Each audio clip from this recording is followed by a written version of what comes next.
Hello.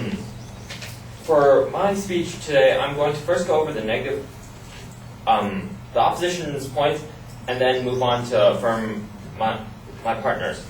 Their first point is that not all the kids are mainstream, and that is true. However, mainstreaming, we address it as the status quo because it's a rising trend in today's education environment, as more and more schools are being pushed to mainstream, and we're trying to say that mainstreaming should be discontinued completely.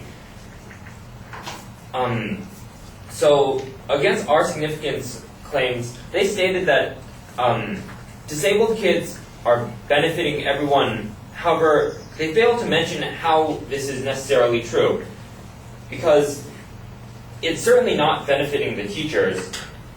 Howard Gerbert from the Sunbelt Staffing states that inclusion makes classroom teachers need to adjust curriculums for learning disability students. It may allow the students to succeed with the teacher's guidance, but the rest of the class suffers as the class itself is watered down. If the teacher tries to maintain the original workload, then the learning disability students may feel singled out because of their disability.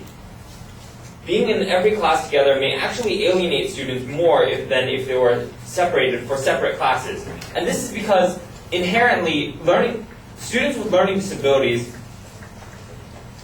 need special care in order to survive in these environments. And because of this special care, they are ostracized.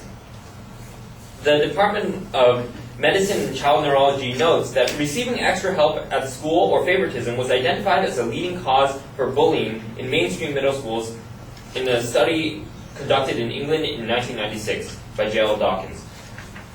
And so it goes to show that this problem is inherent in our current school system because there's no way that we can include them in the same classroom environment without adapting the curriculum to it. And because of this, the shift in focus causes the rest of the students to feel unfair, like they're not getting their dues, as noted by the child writing about how it seemed like the autistic child was receiving special care for what the other children were expected to normally have done already.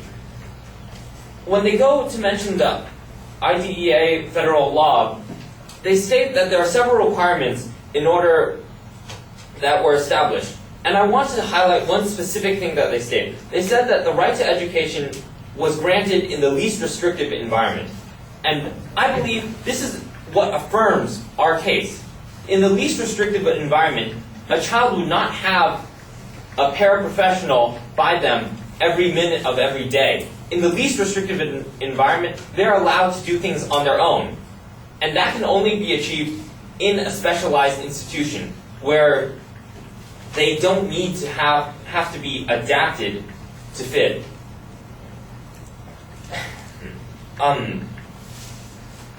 And it says, the other requirements said that it must meet the unique needs of the student. And I believe that doesn't happen because if the curriculum is adapted to meet neurotypical people's needs and the kids with learning disabilities, then the needs are not unique that are met. It must protect the students, and yet the prevalence of bullying proves that that does not happen, and must provide for the education of the disabled. And we believe that our case does this better.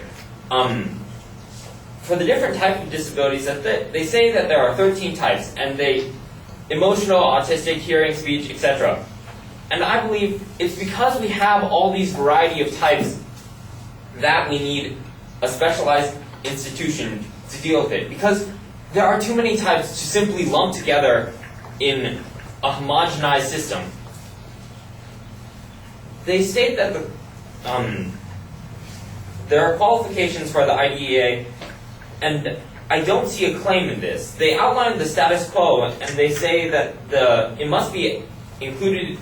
children must be included in state assessments. However, they fail to reason why this disproves our claim. And so I believe that point can be safely disregarded. The final point is that non-disabled kids' needs are met, and that their presence in the classroom teaches working together with each other, acceptance, and patience. However, once again, we go to the prevalence of bullying that disproves this case. Their presence in the classroom is actually causing dispute, as the other kids see it as unfair. And so for that reason, I believe that their presence in the classroom is not benefiting everyone. I've already explained how it does not benefit the students because they can't adapt to this environment, and it feels like it doesn't benefit the other students because it's been watered down. It doesn't benefit the teachers because they have to adapt their curriculum. And in all three of those points, no one's needs are met.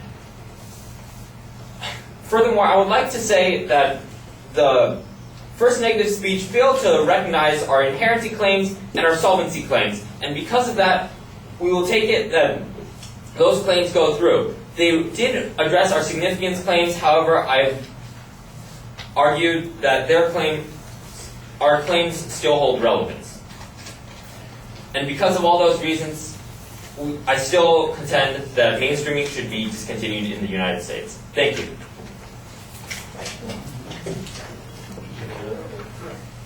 Okay, we're going to take another. Okay.